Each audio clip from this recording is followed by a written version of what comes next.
Hello, everybody. Welcome. We're so glad you could join us today. Go ahead and get settled in. We'll get started momentarily. Got a few more people joining us. I'm excited to see some names from our previous workshops and actually some names that I recognize from years past too. So always love connecting with people. Oh, and I see somebody who I just emailed.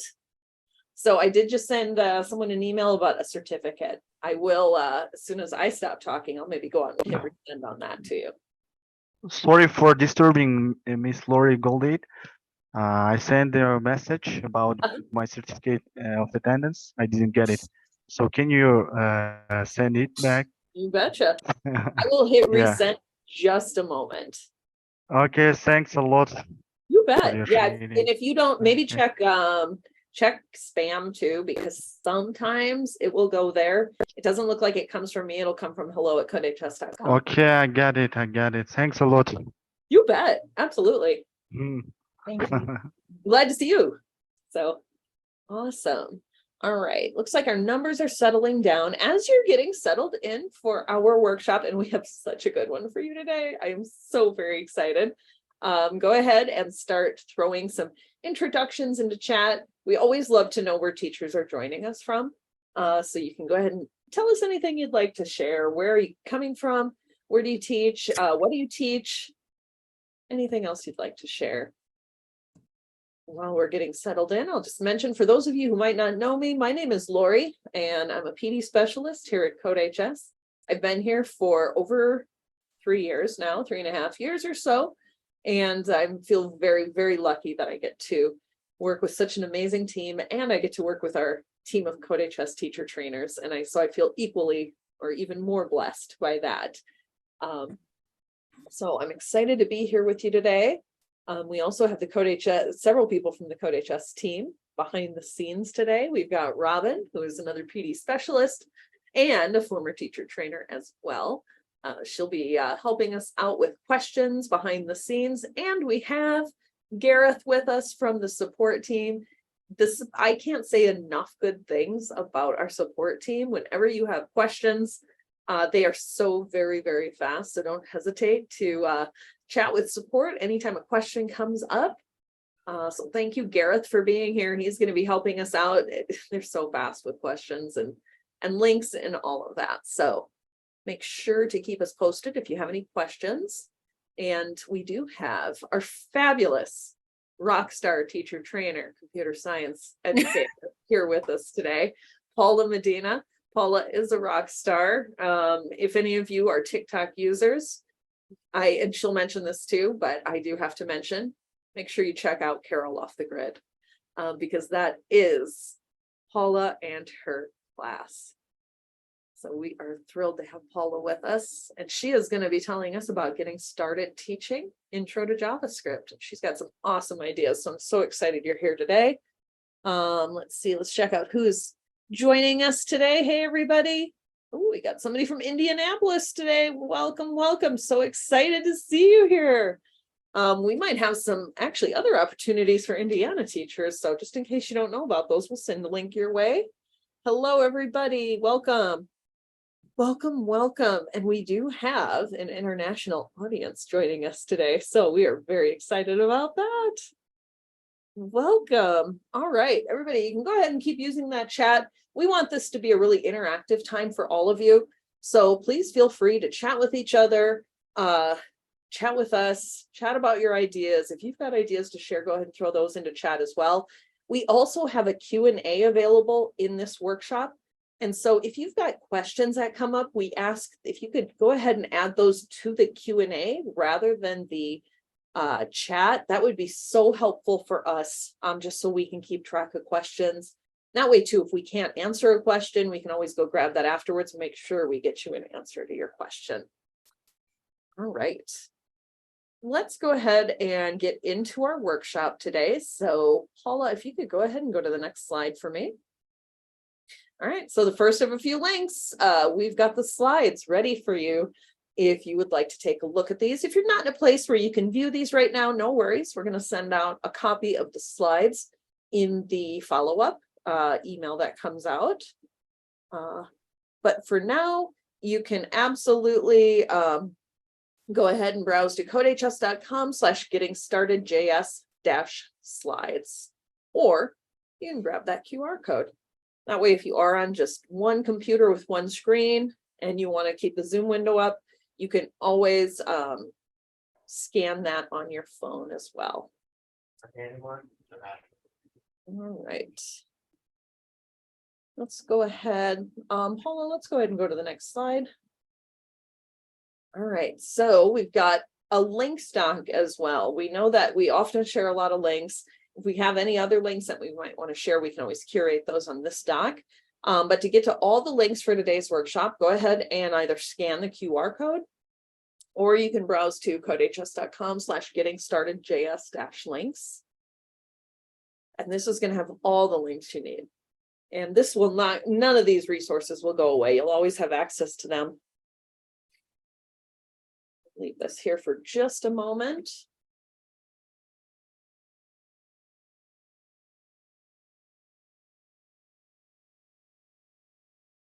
All right. Okay, let's go ahead and go to the next slide, Paula. All right, so we've already started doing introductions. So thank you for that. I appreciate seeing where you're all joining us from. Hey, Mark, just saw you popped into the room too. It's good to see you again. Welcome, everybody. You know, I'm hearing go Nuggets all the time now. So I will say, okay, go Nuggets. Welcome, everybody. All right, let's go ahead and go to the next slide. Okay, so if this is your first time joining us and you have never used CodeHS before, we would love for you to browse out to codehs.com/signup and go ahead and create a free educator account. It only takes a couple of minutes at best to go ahead and sign up for that account. I'll give you just a moment if you have never signed up for an account. I'm trying to look at too many things at once. I'm getting very distracted. I'm not the person that chews gum and walks at the same time, apparently. So, so this link is only if you have never had a CodeHS educator account. By the way, you do not need to have an educator account and a student account. You can do both things from the educator account. All right, let's go ahead and go to the next slide. So once you, go back one more. There we go. So once you do have an educator account, or if you are signed into codehs.com, you can now click on codehs.com/go/ back one more. I went back again. There we go. You can click on codehs.com/go/6A78B. And that is going to allow you to enroll in our workshop section for today. And I'm going to keep an eye on that and see how we're doing. If you do have any questions about how to enroll, feel free to go ahead and drop that message into chat or into the Q&A, and one of us on the team can help you. There you go. You can go ahead and click the link in chat to enroll in the workshop section. I'll give you a moment to do that. I'm just going to see how we're doing. Ah, you're all joining already. You're so fast. I love it. All right. Looks like we're all getting in there pretty easily. Perfect. We do also make sure that we add all of the workshop resources into the workshop section too. And I think what we might do this time again, I think once you enroll in the workshop section, I'll give you all a little bit of time to get enrolled. And then I think I'll go ahead and create demo sections for everybody in the workshop section.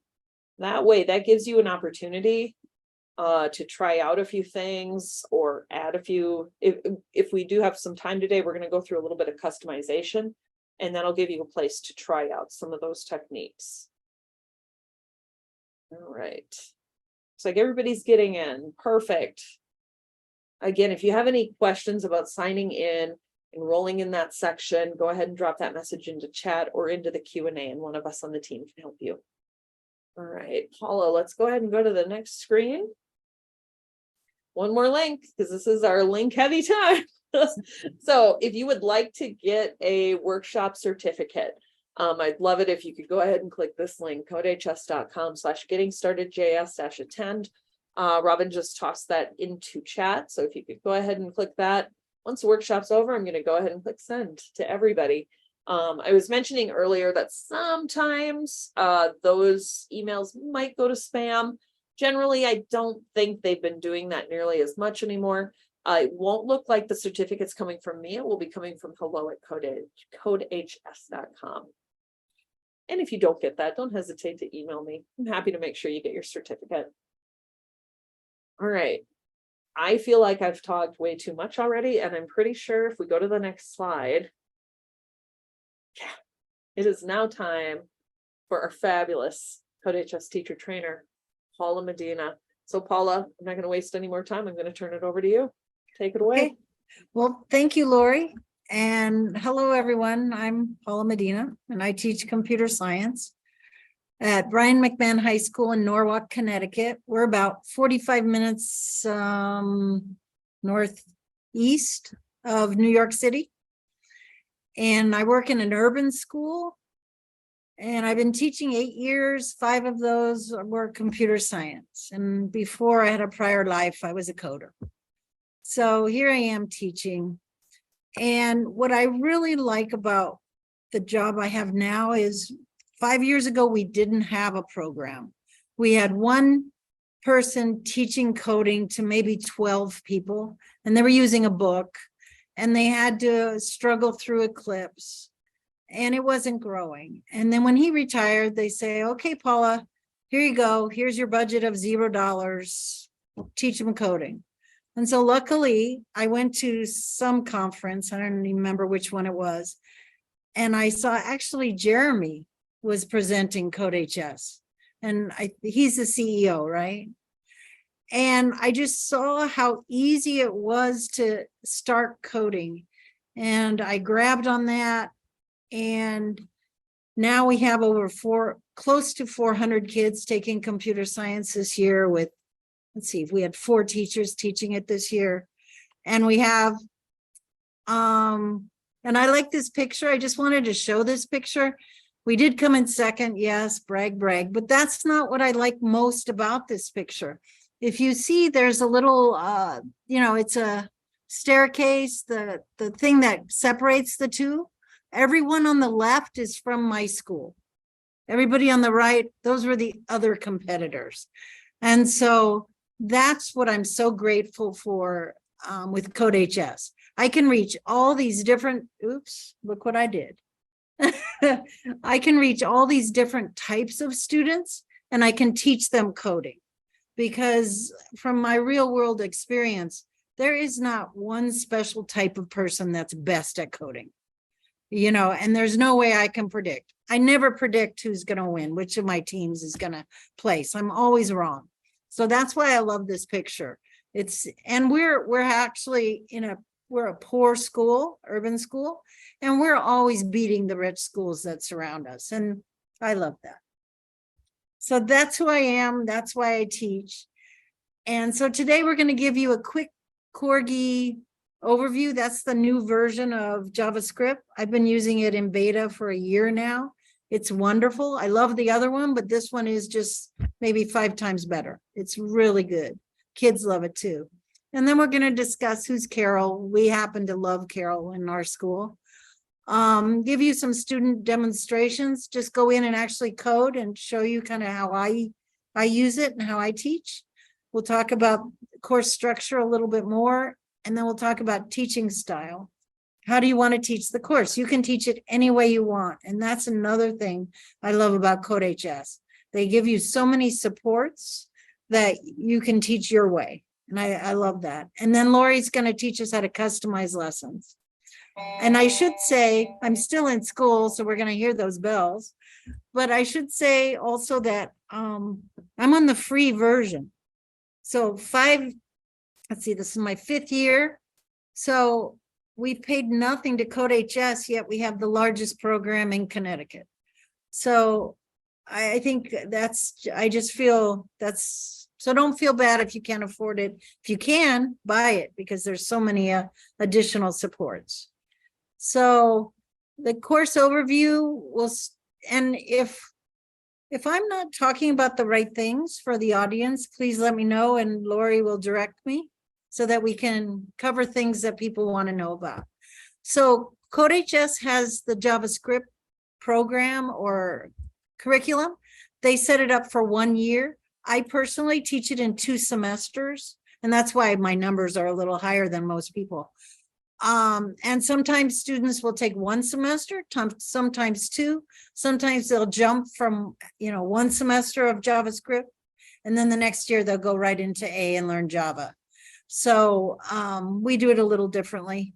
And the students here, they can earn either a STEM credit or a math credit, because we're all math teachers. It's just a wonderful program. The kids, if they look at the examples, they follow it. There's not a lot of reading. It's interactive. Here's a good example. And you can see, Carol's moving around. So we have the visual, we have the analytical side, and this is a wonderful game, but sad to say, I've only had a couple students get that far, and that's okay.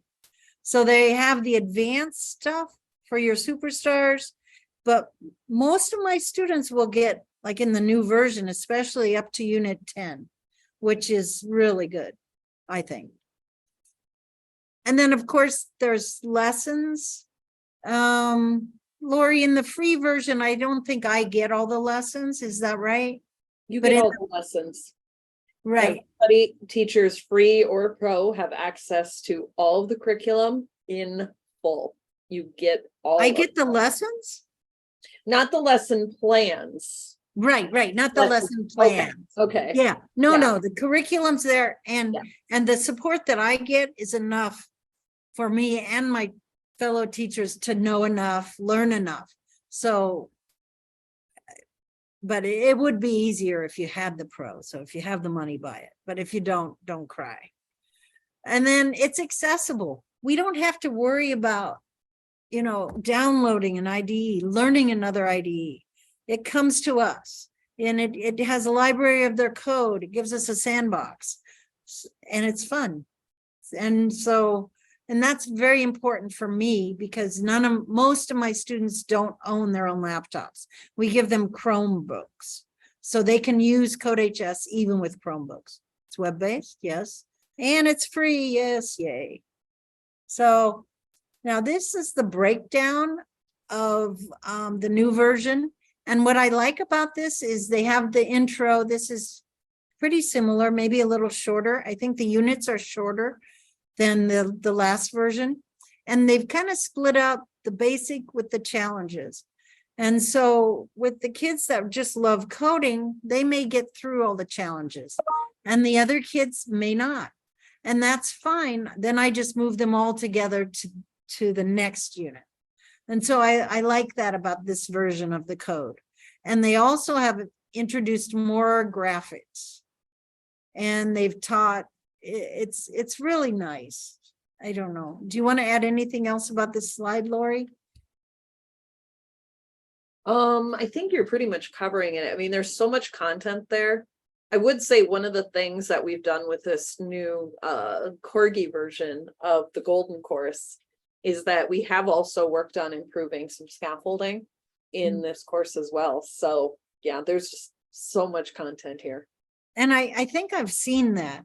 My kids, like, I was so used to them, okay, we're at this lesson, they're going to struggle. And I've noticed not as many kids are struggling, and I can point them to the support. And it makes it, the teachers are having more fun teaching it because of that too. That, you're right. I'm glad you mentioned that. And supplemental, oops, look how crazy I'm getting. Okay, supplemental material everywhere. And I said, when I picked this, I said to myself, I said, you're not going to fall in love with CodeHS. Every year you're going to go out, because the field is moving so quickly. I'm not going to tie myself just because it was good 1 year. So every year I go out, and I still haven't found a better one.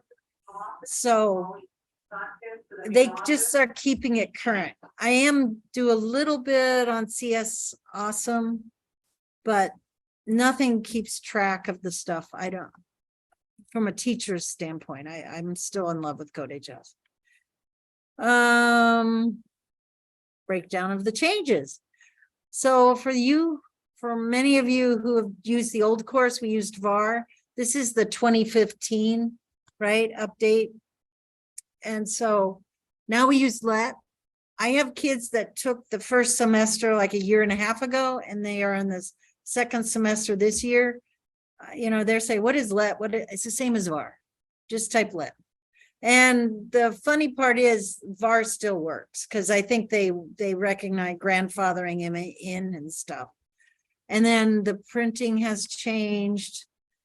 But I have noticed there are some different, LET is pickier about certain things, but that's easy for the kids to pick up on. And then they introduce constants. And so and this kind of helps me teach globals. So I can say, well, a constant is a variable that you cannot change. And a global is a variable that you can use in all your functions. So I'm glad that we're using constants. And there's an example where we used to be able to change it in the code and now we can't.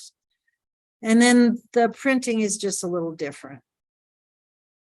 So do you want to add anything else, Lori? I went through those quickly. No, those are pretty much the biggest things is the LET, the constants, how to print. Yeah. Anything else. So, yeah, those are the main things. Gareth, am I missing something else? I feel like I might be. I think those are the main things. Yeah. I could interject real quick. We had a question in the Q&A that I thought would be useful to answer to everyone. Susan asked, she said that we're already using Intro for Computer Science using Python, and we do Carol in there. Would doing Carol in this JavaScript course be a duplication? The kids would come from this course.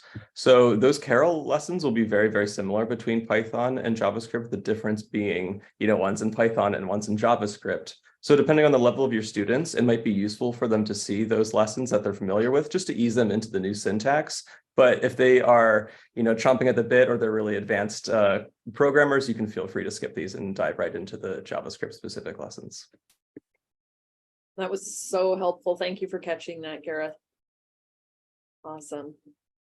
And then this is the thing that I was really happy that was introduced this year, because then I could catch a lot of cheaters, actually. And I always, I said, okay, when you begin, and I introduced the main function right at day 2, way ahead of CodeHS. I said, whenever you make a new program, it's going to have function main, open it, close it. And then you're going to have main at the bottom. Oh, I don't have to do that because you guys can see my screen. And then on the bottom, there's main. And that's what starts it. And so it's not that different. I mean, we used to have start on the top, and then you wouldn't need to direct it at the bottom. But so far, because I have some students that just want to get by and they'll turn in things with start. And I said, well, 0. Why? Because I didn't teach you that. And then there weren't a lot of copies out on the internet yet, but that may be different next year. But was one of the benefits going to the beta version. And then scaffolding. I agree with you, Lori. It's very nice, very robust. The new graphics are tremendous because we were just working on, we just built circles. We had 2 circles and we raced them because the program in CodeHS, you have a circle and it runs and it hits the wall and it runs back and forth. So I changed that to make them have a circles race, a race car circle thing. And I was just amazed at how quickly they picked up on it. And it was because they had all those scaffold programs before we even got there. So that was really helpful. And of course, the videos are so much more interesting. The other ones were great. These are double great. So And I remind students, some cannot stand watching the videos, so you can change it to slides and they can go through quickly and then go back. And so it was very helpful. This new release is, I guess I've said that 400 times, but it is good and the kids aren't complaining as much. And it's easier too, I think, for the teachers because it's just easier to teach it. So I'm sold.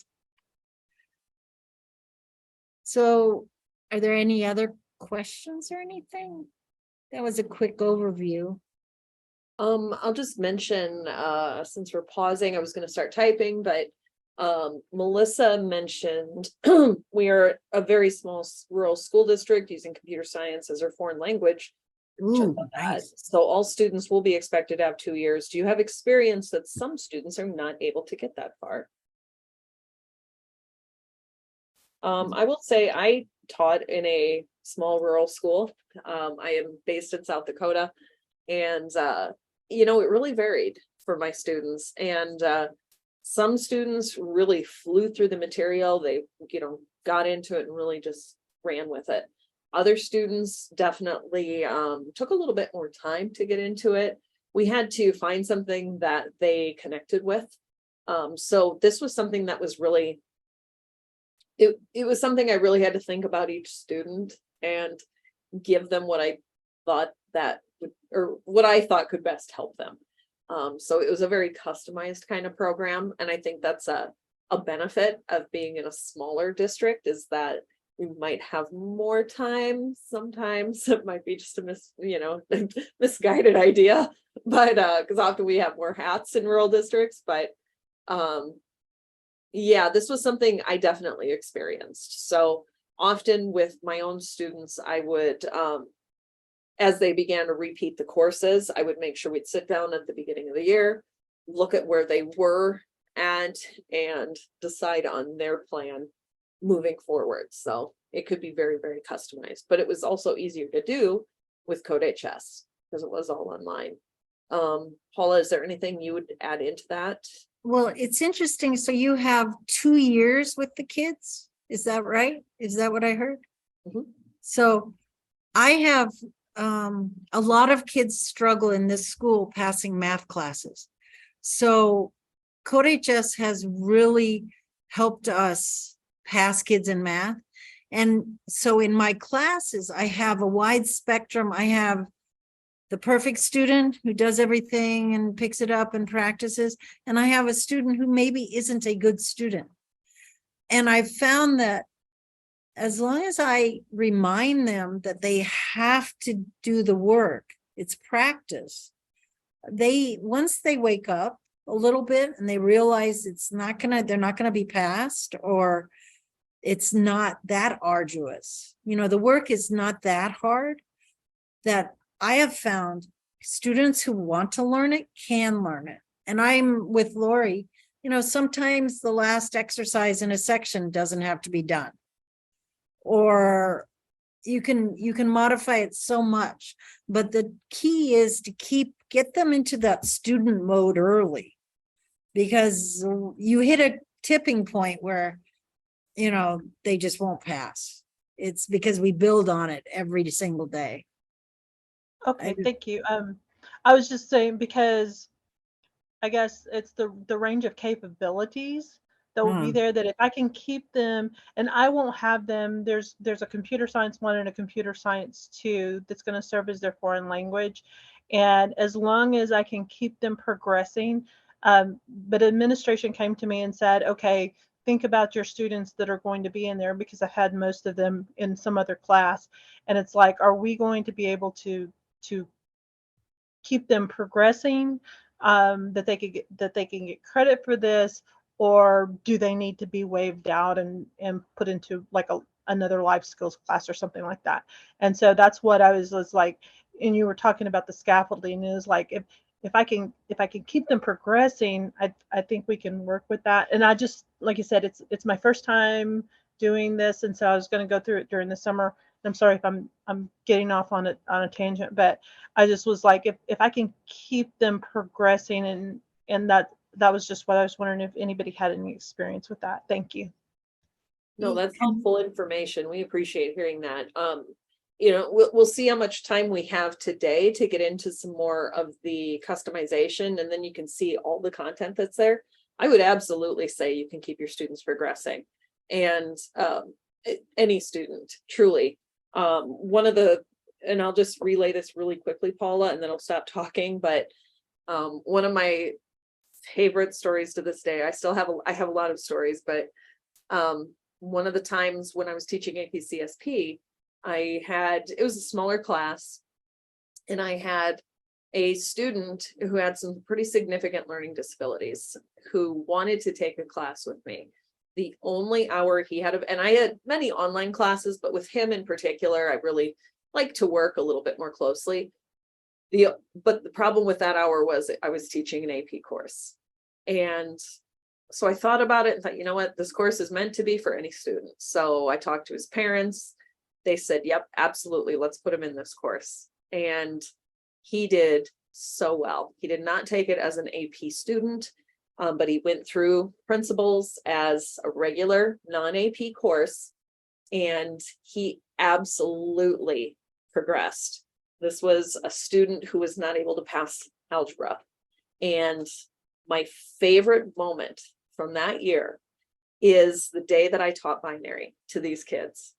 And he sat there and he tried and he tried and he tried with flashcards, he tried with simulators and CodeHS. And then I finally gave him, I think it was more cards or something, some flashcards.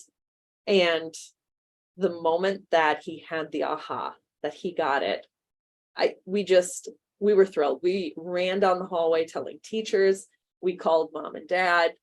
It was the best moment. And that was one of my kids who had significant difficulties, and he did it. So yes, there are so many options to scaffold. There are so many options to keep those kids progressing. So sorry, that was one of my favorite things. So I like to just share that story whenever I can, but. Yeah, they can do it. Don't underestimate them. I've had kids that I had a 20-year-old in my class. And so, that's not a really strong student if they're still in high school at 20. And he turned out to really like it and did amazing things. So I keep reminding myself that everyone can learn this. It's introductory programming for high schoolers. It's not a college-based course.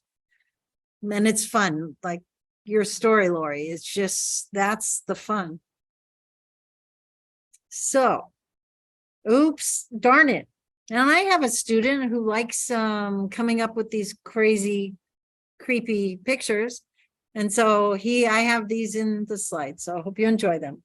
But now we're getting ready to teach, and we're all worried that we're not going to be able to do it. But don't worry, we have Carol.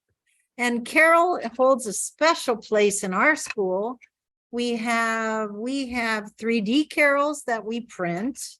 We have 3D Carols that we print, and a kid has taken them home and is coloring them. So we have, that's sort of turned into our community mascot.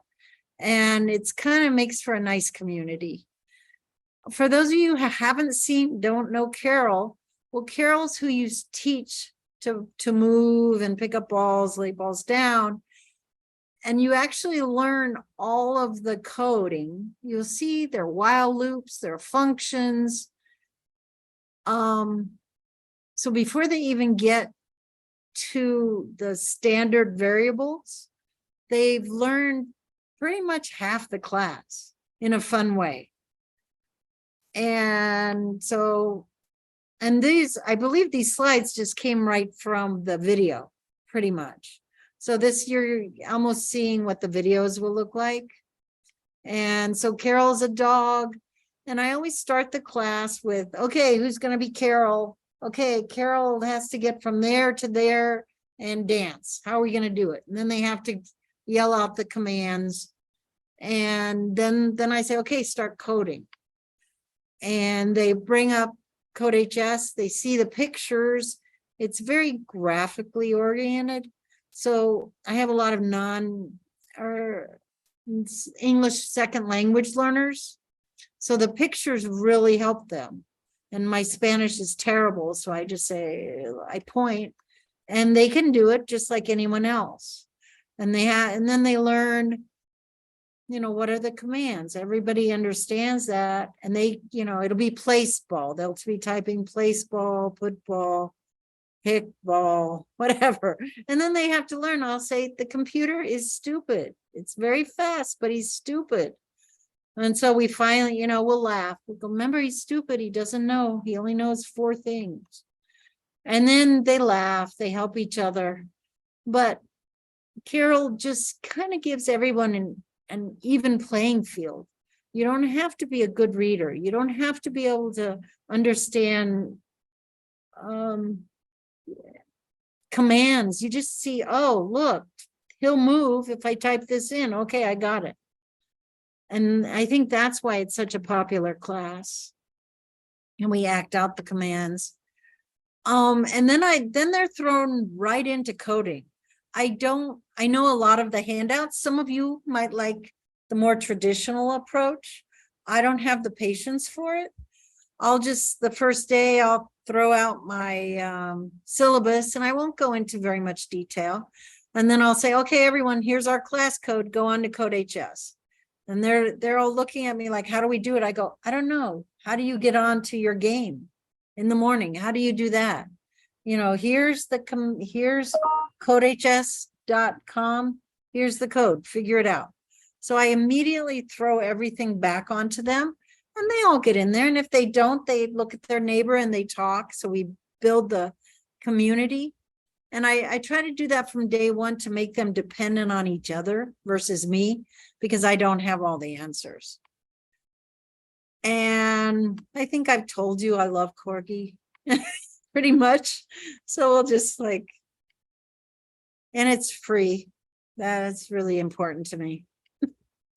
And so here's our first assignment. And here's my student who made it pretty. And I'm jumping, aren't I? Oh, no, I'm going the wrong direction. Sorry. So, and here it has a starting world and an end world. So it's very easy for students to learn on their own. And my philosophy is I give them a due date for I'm getting this wrong now, section, right? Modules, sections, is that right? Do I have the right terminology? Nobody's shaking their head. Nobody knows. I think so. But we'll call it a subsection. And I say, whatever, 4.1 has to be done by this date. And that way I keep pulling the slower progressing students forward. And then with the advanced, they go, we're done. Okay, you got to keep going. You never know when you're going to get stuck. There'll be one that'll just take you a week. So try to do them as fast as you can. So that's kind of my method of handling the superstars. I don't want them getting in the way, or I don't want them slowing down, because once they slow down, all of a sudden they're going to start.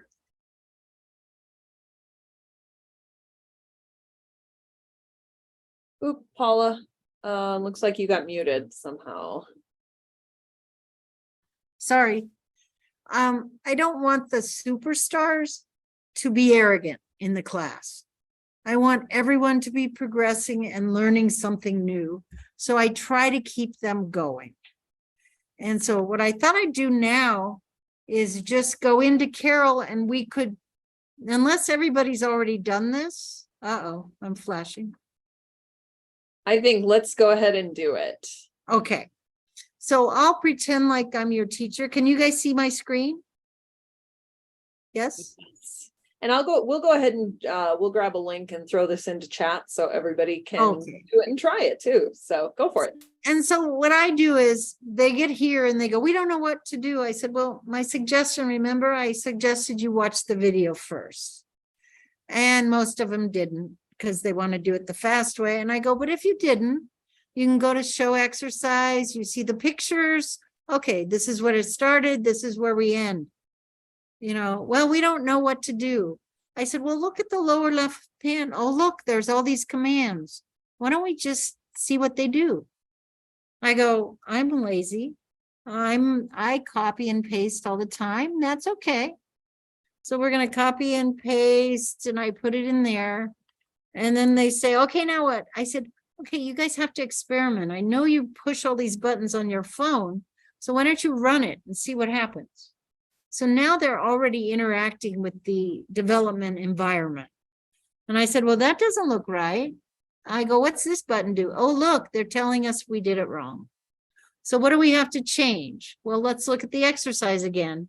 And I forced them to do all that so that, and I'll say, well, it looks like you need a few more moves. And then, of course, because they're high schoolers, well, how many do we need? I go, I don't know. I can't remember this. Why don't you just, and I always do this. I hate that when I do that. Put a few moves in and see what happens. And then, of course, the kids who didn't copy, how many do I need? 4, I think. And then I need a take ball, I think. And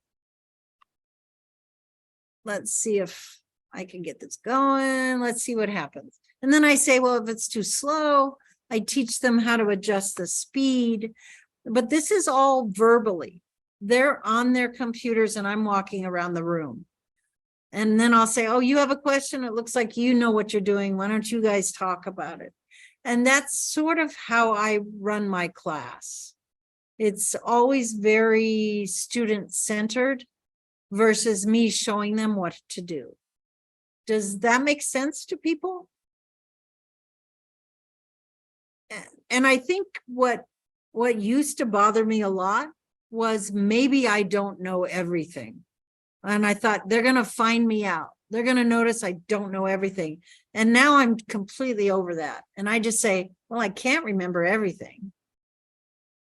So does that make sense? Yeah. So one of the questions we just had was about allowing students to work through lessons independently. I was just typing a response to that. I'd say that truly whatever works for you in your classes is what you can do. That's the really nice part, is that if you've got maybe some students who can work independently, you can certainly let them do that. I know that's something I did. I eventually had online classes just because I was from a rural school district. I ran into a lot of scheduling issues, so I just put my courses online. Those kids worked through them independently. For face-to-face classes, it depended on the group of kids. Some days we would maybe watch video online. Other days I might start with a different program or a different activity. Maybe I'd use the slides and do some direct instruction. Maybe I would walk through a program with them or have them try something. Paula, is there anything you'd like to add to that as well? Basically, I like them to run on their own. But what I found is you've got to be very careful with the students that maybe don't have the same good student skills. If you don't help them and help focus them, then they might start copying programs. And that would be the only thing. And the way I get around that is I let them run and I get them used to, like, day 3, I give a paper test. And it'll be pretty much, Carol needs to move 5 spaces and place a ball. That'll be the test. So they get familiar with having to prove that they've learned something in my class early. And I think that helps them focus when they're doing the work. Because in the early days, I thought, oh, look, they're all doing it. Look, it's all turning green. And then, oh boy, not so much independent study, might have been over collaboration. So that would be that's the only thing I have to keep in mind when they're running fast. Even the really good students, they might copy. Let's see, where am I going with this? Then this is where I come to my sandbox. And something new I did this year was I do one quick exercise the first 5-10 minutes of class. And this is just an example of what I might set up. And so this means that the kids, we have a block of 90 minutes. And some kids might come in a half hour late. Well, they miss the sandbox, so they get a 0. So it's kind of my way to wake them up and to make sure, and then they turn in the link and then I grade it, meaning I just hit the button. If it runs, they get the grade. And it's more work for me, but I found that they come in and they go, okay, where's the sandbox? And so it helped me get them started. So I've done that, and that worked really well this year. So now we're going to go to Sandbox and try it out. And Sandbox, all it is a different place for them to build programs. And if you notice, these are all my programs that I've done over the last 5 years. And the first thing the kids will say is, well, what should we name it? And I'm like, I don't care what you name it. You can name it anything you want because this is your sandbox. So they place a name in there and we create a program. It's JavaScript, and you notice you can do it in any language. Just Carol is fine for today, right? And then we're going to create the program.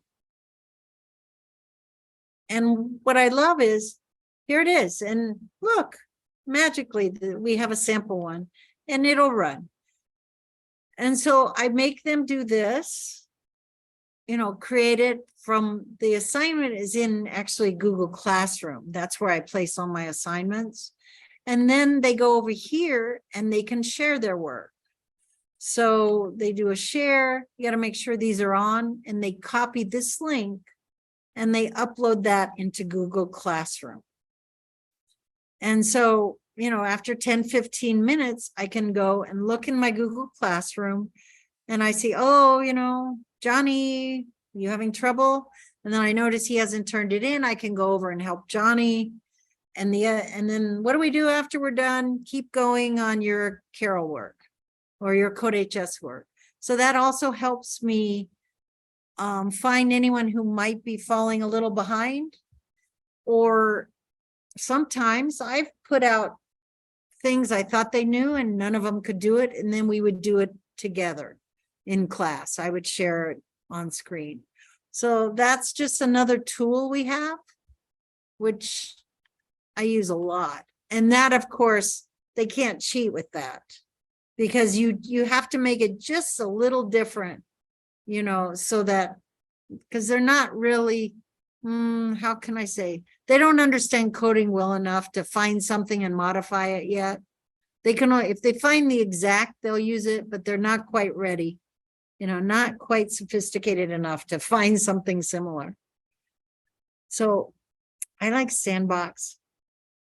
There's also a feature, collaborative programming, where the kids can program, it's in Sandbox, and they can share their code with multiple people so that they can work on the same code together. I do this sparingly because then it's usually one person does all the coding. But I do, when someone's having trouble with a problem, I'll say, copy it into Sandbox, share it with me, and that way I can project it and I can work with them to solve it. I use it that way a lot. But I think that's a feature you have in Pro, I think, without going through Sandbox. But that's one. Yeah, the collaborative feature, if you all are interested in seeing that, I can always take a moment during the customization part and show you that as well. Okay, but that's really, and I even say, if you don't know what you're doing, you can get your friend to help you at night. That's fine. Do whatever you have to do to learn. And then I think it's important. They're working independently, but I think it's important that they understand just because Susie is on unit 3 and Joey's on unit 2 doesn't mean Joey can't help Susie. And usually I see there's always some student who can find that, the syntax. For whatever reason he can find it, she can find it. And I'm always, when I notice that may be a student who isn't progressing as quickly as the others, I'm I'd love to point that out and have him fix the more advanced students' code so that they kind of get a feeling that we can all help each other. And then, of course, I hope you all follow us, Carol, off the grid. I'm going to play this just because once you get the community going, they start having fun with each other and they start creating. So I'm going to start this and hopefully I can stop it before it goes nuts. I watch.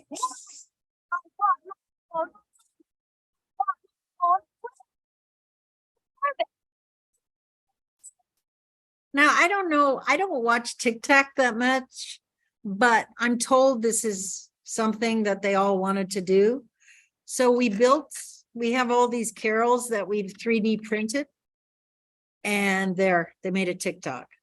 So I think this is wonderful. I had a kid make, I don't want to spend any more time on that, but I had a student who I think it's his second year with me and doesn't talk hardly at all.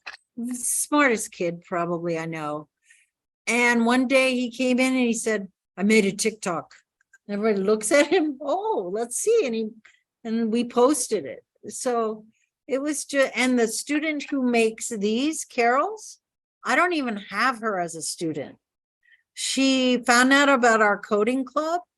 And then she came in and she saw the 3D printer. She goes, oh, can you teach me? I said, I've had the 3D printer for 4 years. Somebody usually knows how to do it. I said, I don't know. I said, now you're in charge of it. So now she's generating so many things. And so it's just kind of a nice way where the kids can feel, that they're not, it's okay to be a computer science person. So that's, I would suggest you try to do that because it really helps the progress. And of course, these are my kids. This kid, he's such a nice student. And he also happens to be the shot put champion of the state of Connecticut 2 years in a row. So I always like to use this saying, even our sports people, football, I get a lot of football players, lacrosse players. It's really kind of musicians. It's very strange. And we win more than the football team. I just thought I'd say that. Any questions?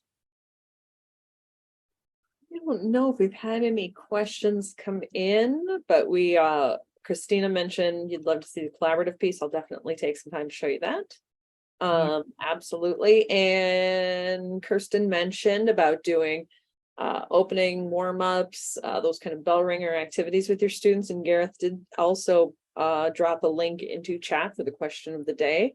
So yes, yeah. Question of the day is wonderful, especially for your AP classes.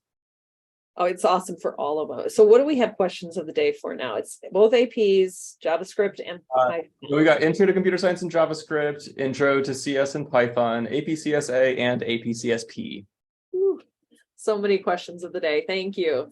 Yeah, so definitely check.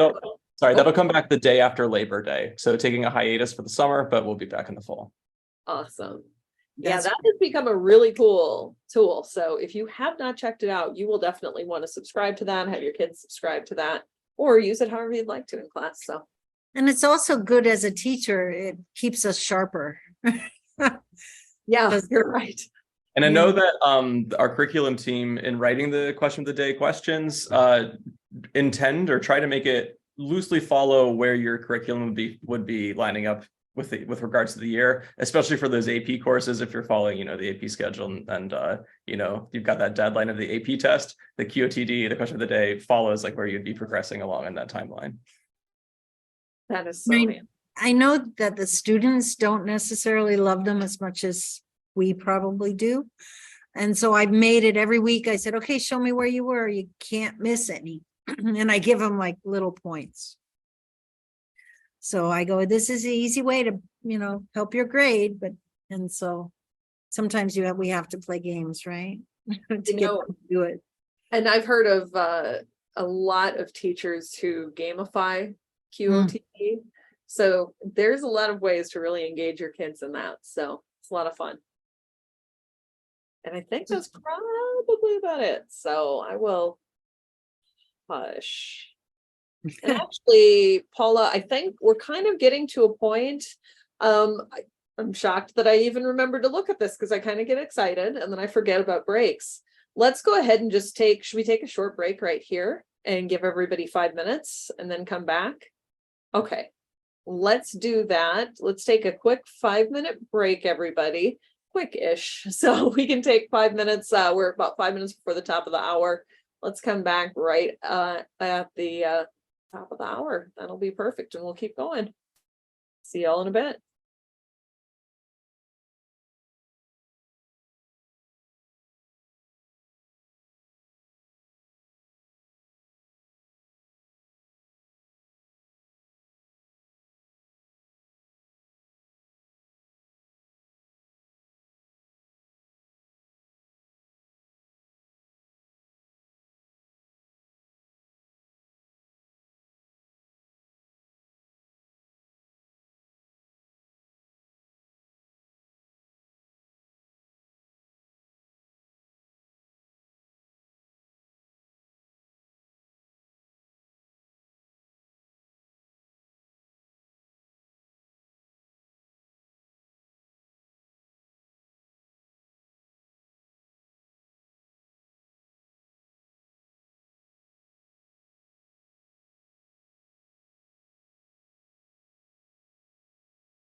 All right, I think we are coming back. I'll let you get settled in and Paula, you can take it away when you're ready. Okay. So we're going to just look at the course structure just again to touch on it. I've organized it where they have two modules. One is programming with Carol. The next is Carol challenges. And just to respond to, I have a wide variety of skill level in my class. And some kids will not be able to or have the time to complete all the Carol challenges. And I don't think it's important that they finish the harder ones, because those are really just they're very interesting, but they're not necessary to complete the rest of the objectives for the course. And so I kind of looked at our new Corgi as you have programming with Carol, essential, do most of those. Graphics, most of those are important. If you don't get to the challenges, that's okay. And I kind of look at it that way as I teach it. Does that make sense? And it kind of, so you'll see, I call them enrichment activities. So that's just sort of how I've done it. And so that I can get everybody, I want everyone to start unit 3 pretty much at the same time, because I need to do a little introduction to what is a variable, what is a memory location, why are they important, do they change, how do you change them, things like that. So that's sort of how I look at the challenges as enrichment. If you get there, you get there. That's good. If you don't, you don't. And then we have lessons within the modules. And what's really nice about CodeHS, you see all these, like this means the video, and it turns green if they do it. So at a quick glance, you know who's doing what. And that really helps. And then they get a feel for it. Like I'll say, well, why didn't you do whatever, 4.3.3? What do you mean I did it? I said, it's yellow, you didn't finish. So I find that very helpful as well. Does that make sense? I hope so. It's so hard not to have people in the room, isn't it? But here we are, and I think everybody has to kind of settle into their own teaching style. In our school, we've pretty much, CodeHS is what enables us to teach computer science effectively. But on top of CodeHS, we've had to decide what are we going to teach? Are we going to teach Python, JavaScript, Java? What are we going to teach? So we've built a pathway. And we've also decided our belief system is it's very important that everyone have an opportunity to learn computer science.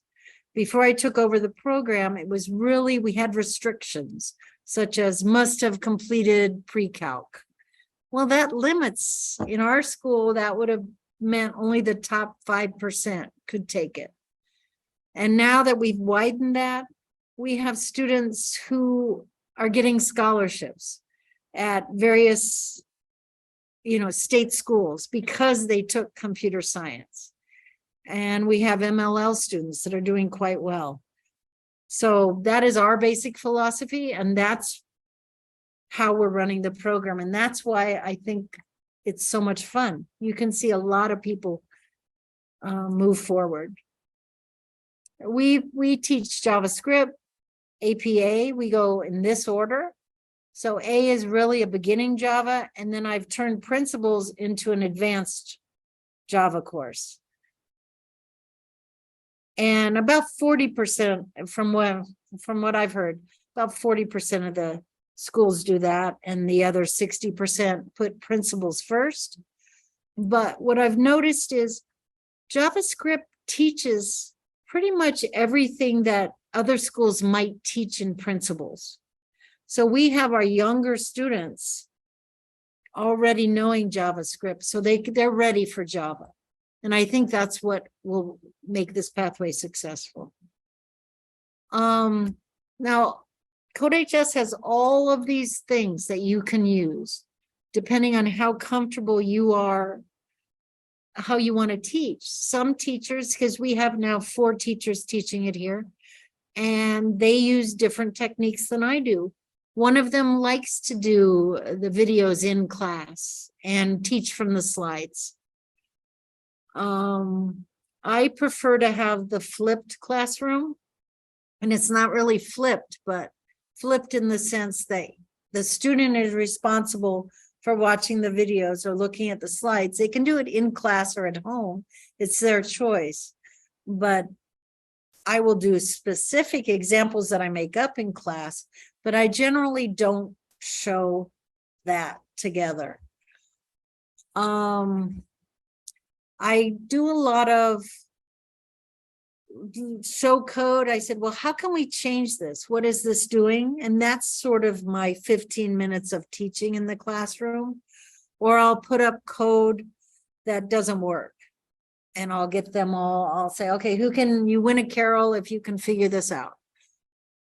Or I'll pick, or if a student's having a problem, we'll project that one and we'll have the whole class try to fix it. I do that a lot.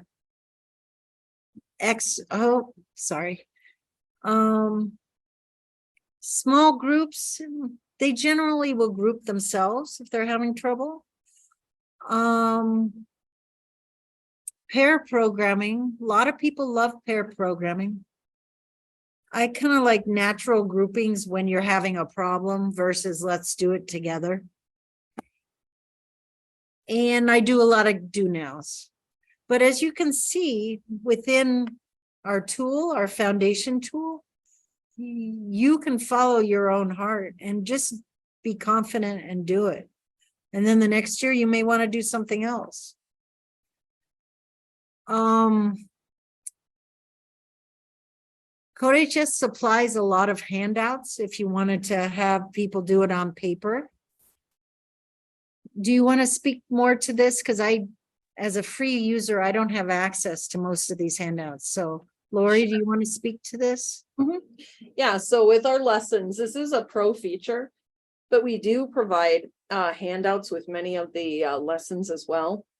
And this is just another scaffolding piece of our curriculum that you can include for your students. I believe that free teachers have access to some of the handouts. I think like the first 4 or something. Yeah, I believe that's the number there. So you will be able to see some of those. Some other courses that rely on the handouts might have access to a few more of those as well, or will have access to more of those as well. But it is a pro feature, but it is a really nice part of the lesson where sometimes it's just nice to get kids away from the computer. So that's always a great option. And this is something that, whether you're free or pro, it's always great to think about ways that you can do that offline kind of activity as well with your kids. So yeah, it's a wonderful tool. And then this one is particularly nice. I guess you have them doing the, oops, what is wrong with me today? Sorry. The hokey pokey or something on paper, or I don't know. But I thought this looked pretty good. You know, one of my favorite things that I always used to do with my own students was we would get up and act out the commands. And that was always such, I felt like that was so helpful for so many of my kids, but some of those kids that have a really hard time with the abstract concepts behind coding, or maybe they just have a hard time visualizing, especially when you're thinking about Carol in that grid world and trying to decide which direction Carol is going to go. To actually have them act that out is another really great thing to do. Yeah. And then it kind of, they get out, they calm down after that a little bit. I always suggested to, and this is good for some kids, not all, but I would save stress balls from conferences. I'd go around and I'd get as many as I could. Those became the tennis balls. And yeah, some classes are better. than others when you hand them stress balls, but you know, it is something that you can potentially use as well. So.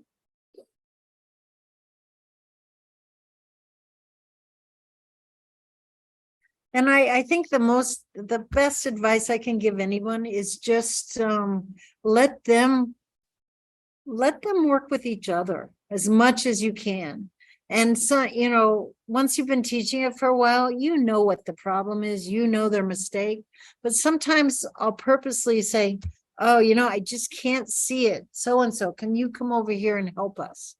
And I think, and then as the semester goes forward, in the middle of the semester, you see, oh, so and so knows that. How do you do it? And then it just becomes easier for you to teach, because the weight is not always on you. And I think that, and sometimes that's hard to learn, because we want to be there 100% of the time for everyone. But in coding, there are too many different ways to do something. I love my do nows. I do like to pre-teach harder topics. Like, for instance, if Carol, I don't know, maybe even week 2, week 3, maybe earlier, I don't know. I bring in the for loop very early. I said, oh, I don't want to type those. Look, let's go to docs. And then I show them how to use docs. And then we fix a program. So I like to do that. And then when they get to the for loop, they're not afraid of it. And we, as teachers, we have to do the coding as well. I don't think there's any way around it. Until we feel comfortable doing it, we're going to have a hard time teaching. At least that's how I felt. And I'm sorry, I threw in all these pictures, but what the heck. So this is the next, we go to 2 competitions. And next year, I want to find more competitions, because these are the Lockheed Martin competitions and the kids have to be citizens. And I found like my best coders are never citizens. And I'm like, it's just killing me. So I'm going to try to find more competitions. But I mean, look how happy they are. You know, I didn't have a clue. I mean, they're just happy. And it was fun, and that's success to me. And then we also got some high school internships out of it. And and I think one thing is different about my kids. Most of them hold jobs after school, where usually the other teams, they don't work. And then when we win, it makes it that much sweeter. Oh, sorry. And I'm sorry. But this is the best one. Their team, the girls said, we're women in STEM plus Marco. And Marco was fine with that. And I just thought, this is good. We're doing something right.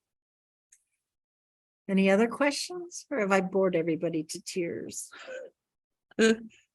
Not at all. I'm not seeing any questions unless I missed something in Q&A. Yeah, I think this is inspiring when we get to see what other teachers can do.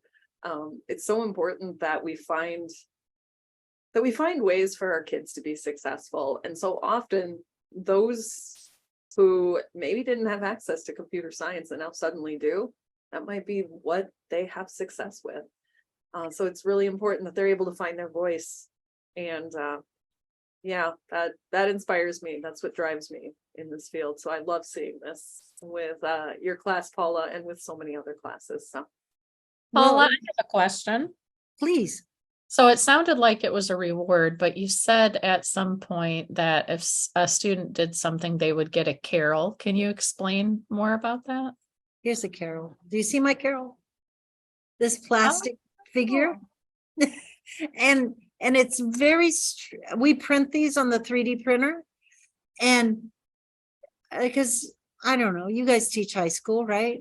Some of the boys can be pretty, oh, I don't need a plastic carol, right? How stupid is that, right? But then once I start handing them out, because I'll see a piece of code that I like. I said, wow, I'd never thought of doing it that way. You know, maybe it was bad code, but the person did it in a very creative way. And I say, you get a carol, and they all take them. And then they start saying, things like, well, my code was good. Why didn't I get a Carol? And then all of a sudden they're showing me their creations more enthusiastically. And that just helps the class. That's why I do this. And it seems to be working. So That's awesome. I love yeah, it. it's nice. And this was created, a kid a couple years ago came up with this software, or I don't even know what he used. I don't use the 3D printer. I have no interest in it. But every year there are kids who use it and then build things for everyone else in the school. So again, it's just community. It's nice. And it turned out like I don't have a budget. The 3D printer my friend bought for the school. We went to the cybersecurity competition, and they allow you to use some cyber tools. We don't offer cybersecurity class, and we won it last year. So don't ask me how that works, but the kids are thinking logically. And this year we were at a little disadvantage because the kids who won, they go to a technical school and they weren't using Chromebooks, so they could download the tools, and they were using the tools. So my friend, she just happens to have a foundation, luckily, right? So she bought us 2 gaming computers, and hopefully she'll buy a couple more next year so we can have those for the competitions. So, there are ways, we can find ways to bring money into our classroom. It's just, we all know, we have to teach, we have to bring money in. It can take a lot of time, but it's worth it. As a quick side note, just because you jogged my memory about something with the 3D printers, the way I was able to get a lot of equipment for my classroom is that 3M is a huge presence in my region. And so when I wanted something, I would typically write up a teachers pay teachers, or sometimes I would just contact 3M and say, hey, my kids will not have this if I can't find somebody to purchase it for me. Will you get this to expand their educations? And they bought me several 3D printers. So don't be shy. Reach out to those industry partners, reach out to somebody in the community, somebody nearby, and just ask them, what do you do for education? I'm looking for this and I need help. And you would be amazed at how much they will do that. So, oh, you're so right, Mark. Yeah, Facebook Marketplace and Mercari are great too. You are very right about that, for sure. I love Mercari. Awesome. A lot of great tips. Let's see. Do people want to see more lessons, more use of the product? Yeah, why don't you go ahead and go through your sample lessons. Okay. And we've still got 40 minutes left or so of our workshop. So definitely go through your lessons. And then with the time that we have left, I will show you Sandbox. I'll show you how to get started in the Sandbox, and a little bit more about customization and where to find those activities, how to get enrolled in some courses, to try some things out and stuff like that. Okay. Okay.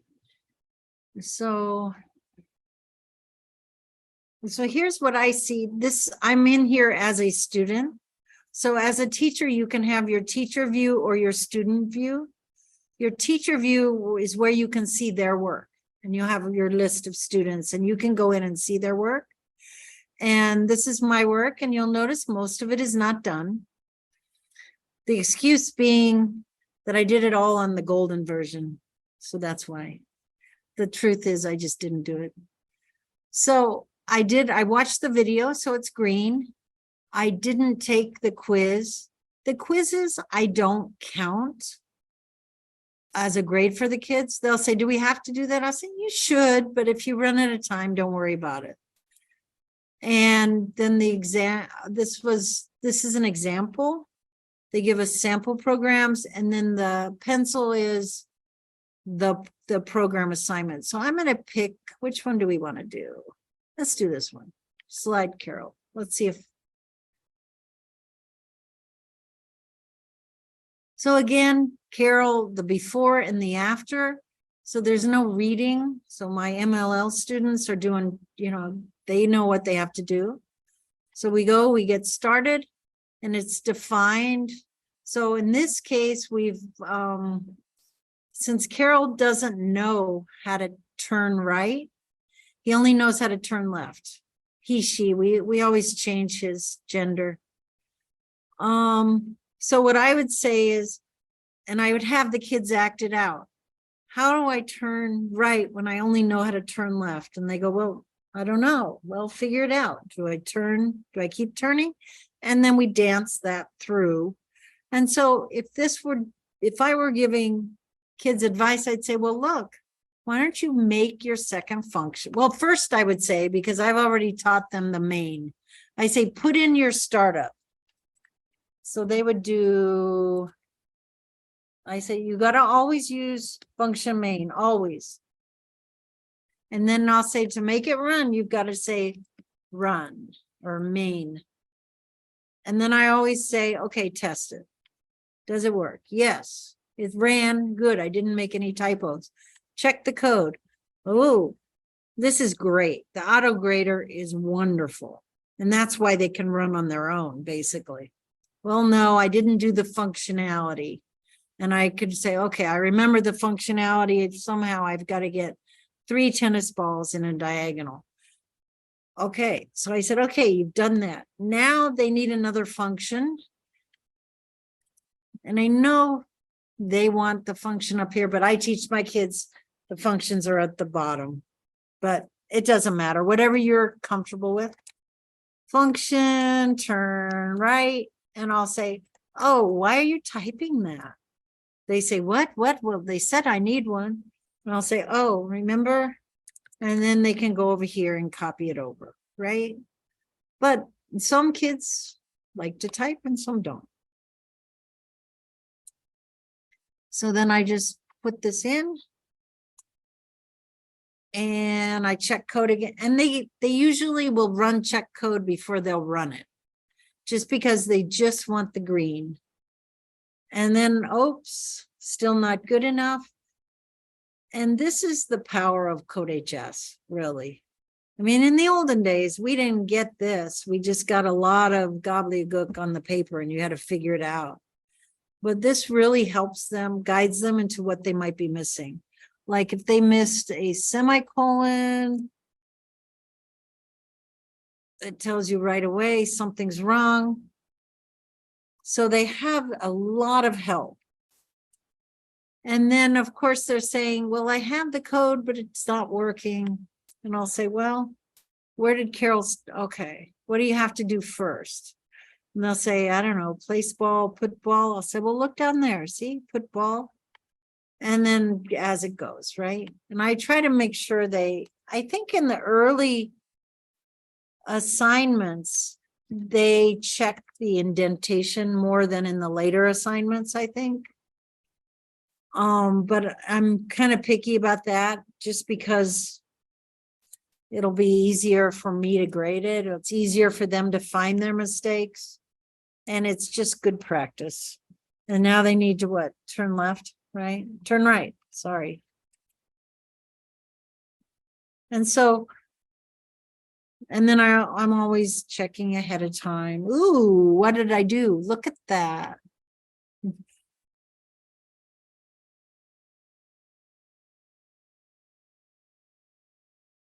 And then you can speed it up. And now he's ready. And I always try to get them to do it step by step because that's how I was trained.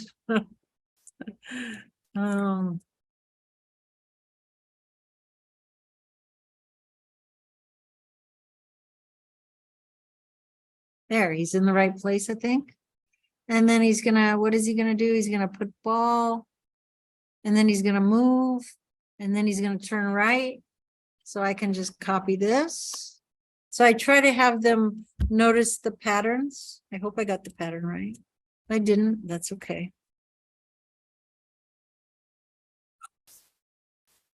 And I'll say programming's all about patterns. Try to, oh, look, he seems to be okay. Then he's gonna move. I'll have him move and turn left, right? Correct? Probably. Or turn right. I don't know. And this is sort of how I talk it through with the kids. I never say, do this, because it's all about them figuring out how they're going to analyze it, not me telling them what to type. And so I really try to do that a lot. And then one more football and I'm done. I'm hoping I'm done. Let's see.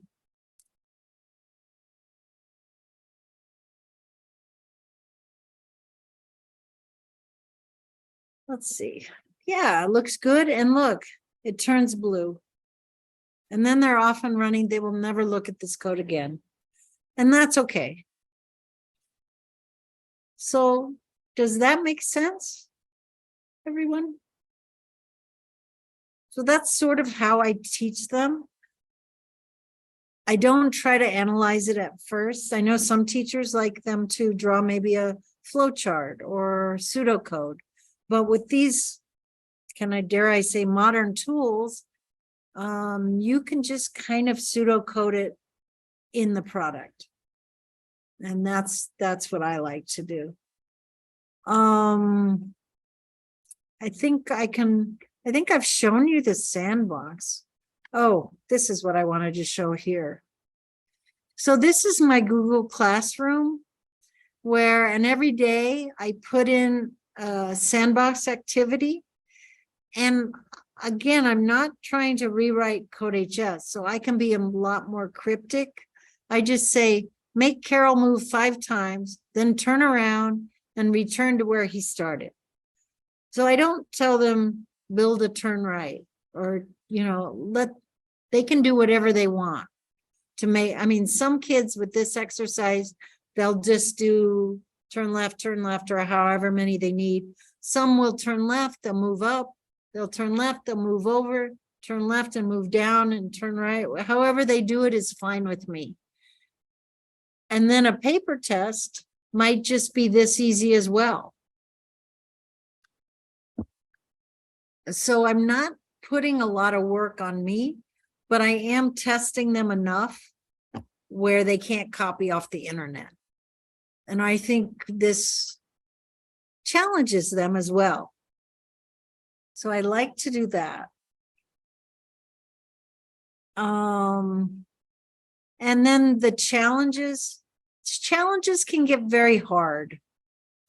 But this happens to be an easy one. So the reason I wanted to show this one to you is, like earlier I said, you'll have the main programs and then the challenges can be enrichment. But some of them are so easy, I still make everyone do at least one of them.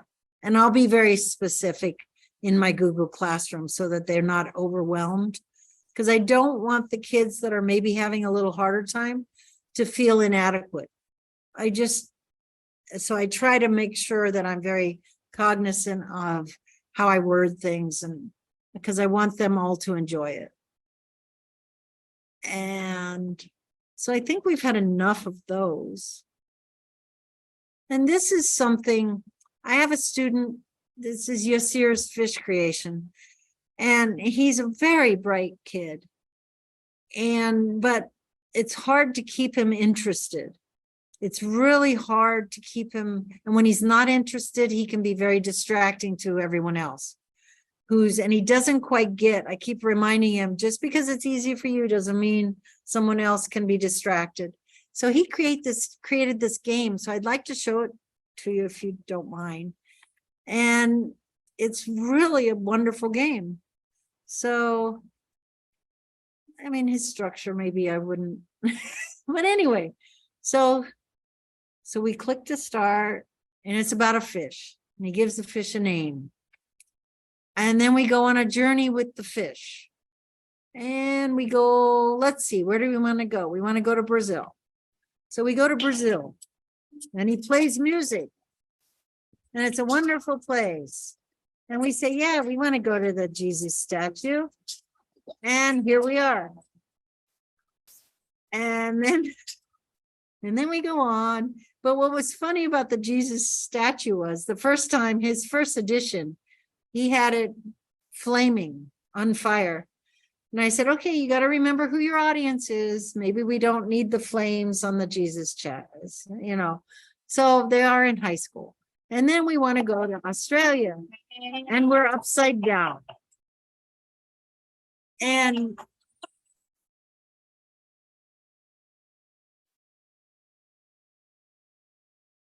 Paula, I think your connection is getting a little bit wonky. so what'd you say? Your connection was getting a little bit wonky. We lost your audio for a little bit there. Oh, okay, but just he has songs and but he used his creativity. And as he was building this, he was learning new features of JavaScript. And so I guess I just wanted to share that with you to let your kids, if they have a particular interest, feel free to let them go, because usually they come back with more knowledge than we could have given them by just keeping them in a straight line. So, oh wait, sorry. Oh wait, I'm into yours, Lori, sorry. And then, so, and this is, I just wanted to share this last class, this last picture. This was my first class. I didn't know what I was doing. We had desktops. We didn't, you know, but they were happy and they worked. And now, you know, I started with this year, I think I had 3 classes and now we have 4 teachers. So I know it works. And I know it's fun to teach. So just, it's going to be frustrating. You're not gonna, the minute you do something, the next day you'll say, oh, I could have done that better. But isn't that true about any subject we teach? We just can't kick ourselves. So I hope I didn't bore you too badly. Oh wait, we already took our break. Yeah, no more break. Paula, this has been awesome. I just get inspired every single time you talk and you tell me about what your kids are doing. We were just chatting behind the scenes about that game. That's awesome. Yeah, it's a beautiful game. And Love it. And I really have to emphasize this. If I wouldn't have let him fly, he would have just made my life bad. Because he was ready to do what he was ready to do. And I'm just very happy that I recognize that. That's the important part. Yeah. Yeah. All right. Paula, we do have one question from Christina. And I don't know if on the fly you could show this or just talk about it. Some examples of your do nows. Sure.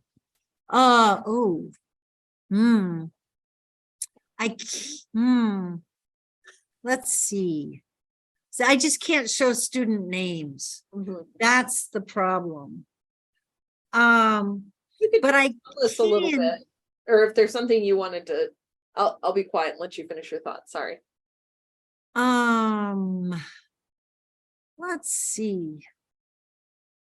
Because I can't show names and they're all on my Google Classroom. Can I show it?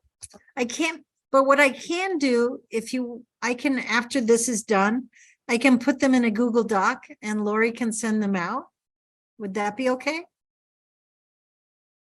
Yes, that would be great. Okay, and they're generally just, if I'm like this last, I tried something different. I always like to teach parameters early. So the first time we draw a circle, and they can do it, they're not passing parameters. And then I say, then I put the next day, I'll put the do now, draw 50 circles. And I'll say, and use parameters. And they'll say, well, we don't know how. I said, well, it's easy. And I show them, and then they do it the next day. So it's those types of easy things. And then I was trying to prepare them for the midterm. And it's like, how many types of loops do we have? 4, a while. I said, what about set timer, stop timer? Isn't that a loop? Oh, yeah. So then I would start saying, okay, build a for loop to do this. Build a while loop that really is a for loop in disguise. And now build a while loop using a Boolean. So those would be all different day do nows. So that they have to think, so I kind of have them review and build before the task comes. So, but I'll do that. I'll put it in a Google Doc. Awesome, thank you. Okay.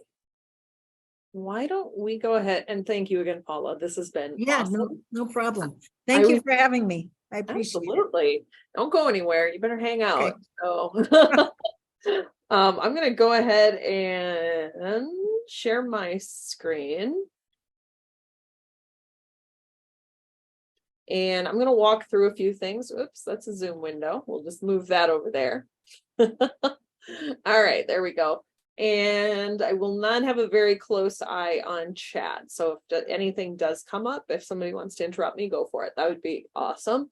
Okay, so we want to talk a little bit about customization, but before we do that, I'm going to jump into Sandbox because I want to give you an idea where to go to get to that. So all of the content that Paula was showing you, well, I shouldn't say all of it. Most of the content Paula was showing you is coming straight from the course itself, from the course catalog. You can always see the course catalog. And if somebody could toss this in a chat for me, that would be cool. At codehs.com/course/catalog or curriculum/catalog. Got a few ways to get to it. And the Corgi course is the one that's listed at the top. It is officially the default course now. So Intro to Computer Science and JavaScript Corgi. But this is where you can actually see all of those activities. And you can even get to the supplemental content here and see that as well. So one of the things you're also able to do is to create a sandbox. And from any screen that you might be on in CodeHS as a teacher or as a student, you can access the sandbox by clicking on sandbox link in the top left-hand corner. It's right next to the little CodeHS computer logo. So if I click on that, you're going to see all the stuff that I have. My account's getting very messy. This is one of my accounts and it looks, yeah, a little too much stuff in there. Lots of things that are just called new and test or delete later. And I have not deleted them later. So there's that. So this is what your sandbox may or may not look like. You might have less things right now, but you can definitely create some folders to organize. And by the way, this is free to all teachers. All teachers, all students, all users on CodeHS have access to the sandbox. If you are a web design teacher or you want to use portfolios or have your kids create portfolios, you can even do that here. You can have the codehs.me page that is also available to all teachers. So if I wanted to create a brand new program, I'm going to come up here. Let me see if I can zoom in. And right where it says create new program, I'm going to click in the text box and I'm going to call it, guess what I'm going to call it? Delete this later.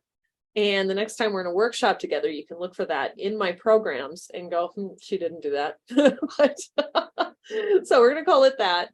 And now I'm going to click create program. And this is where it gets fun because now you can choose the program type that you want to use.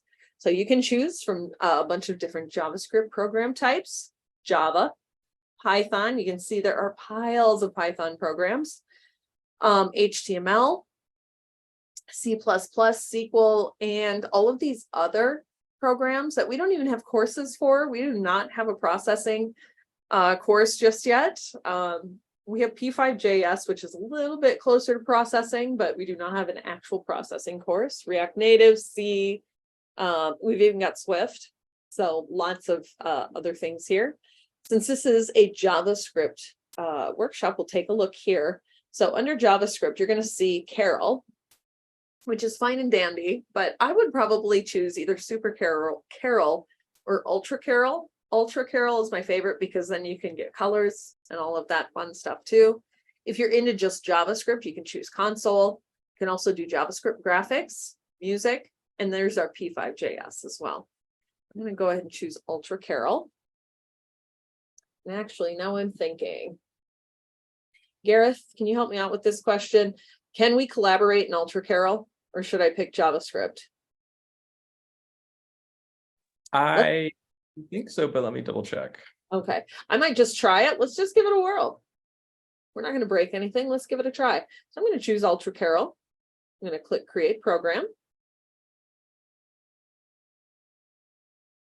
And I don't think we can. Okay, so there is a little caveat with the sandbox. So when we are in Carol, that is, I believe, unless I'm missing something here.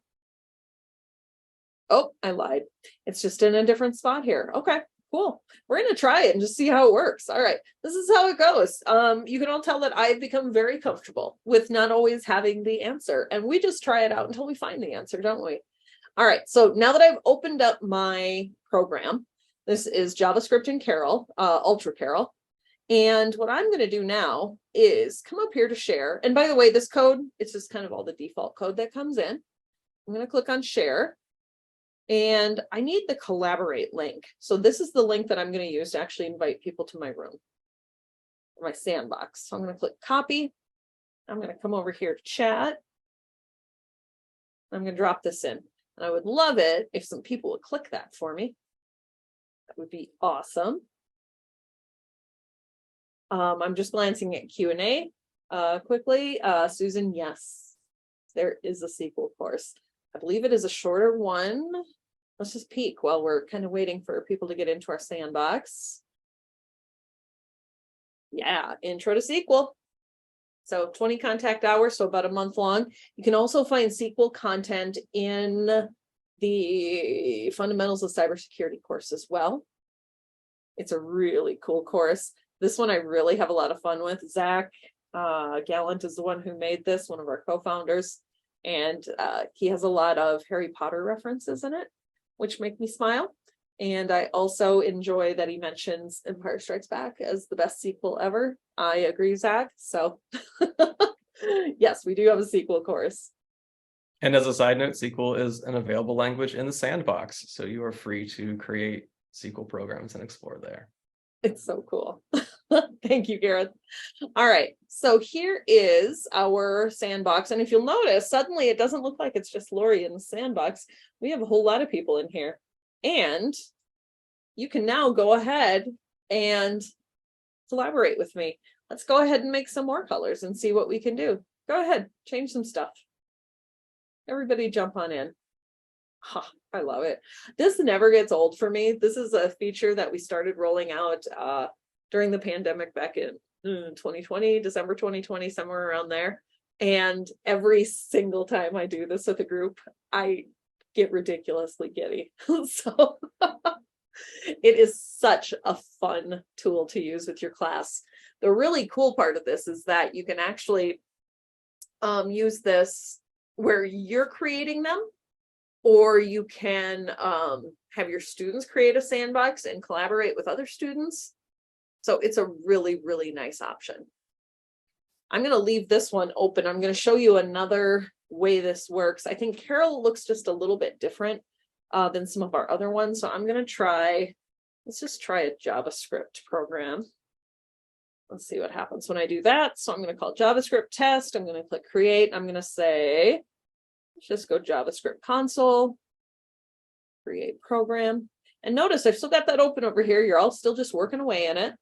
Here is my JavaScript test program. So here is the difference. Carol is the one that's just a little bit different than anything else.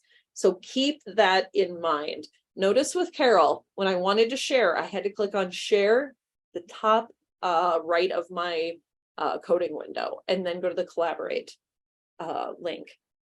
When I open anything else, so if I just do a basic JavaScript program or a console program, or Python is this way as well, Java's this way, I can still go to share.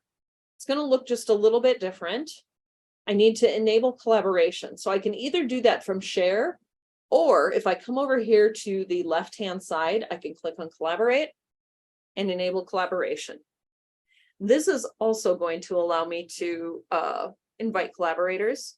And what's really nice about this, and I don't think this is possible in Carol yet, because I don't see anything there. We can double check it though.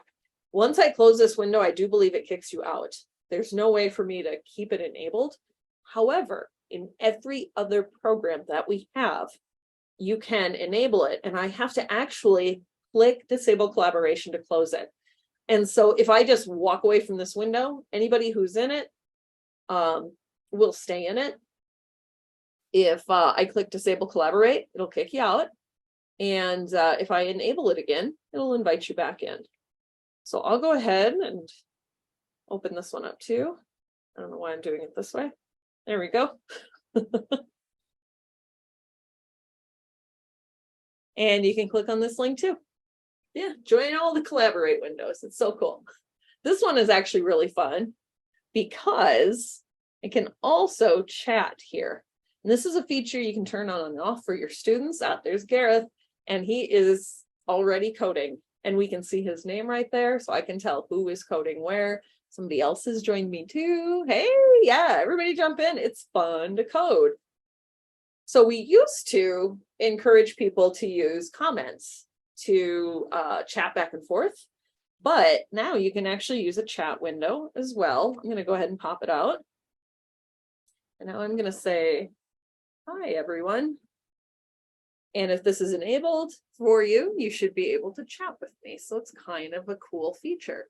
You can shut this off for your classes because I totally understand where some classes would not be able to handle that. So very, very cool option. But yeah, go ahead and jump in. I'll add some lines in there. It's definitely a little bit, I would say when you're using Collaborate with your class, I would probably recommend not to use just one window for an entire class. I used to have very large classes. I had 35 in a class. I think my biggest year was 38 in a class, because why would you cap a class for the poor computer science teacher, right? Instead of having two sections, I just had everybody in one. So I would have never put 38 students in one Collaborate window. Definitely break them up, have students make their own collaborations. You can still see those as a teacher as well. So cool. Now if I run it, oh, so awesome. Oh, look, Gareth, really, you had to do that. I can at least read it. I'm just not going to be able to respond like that. Love it. So awesome, though. There are so many cool things you can do here. And there is, oops, I'm going to move that. Notice all I had to do is minimize, and it puts it back down into the non-pop-out mode. Pretty cool.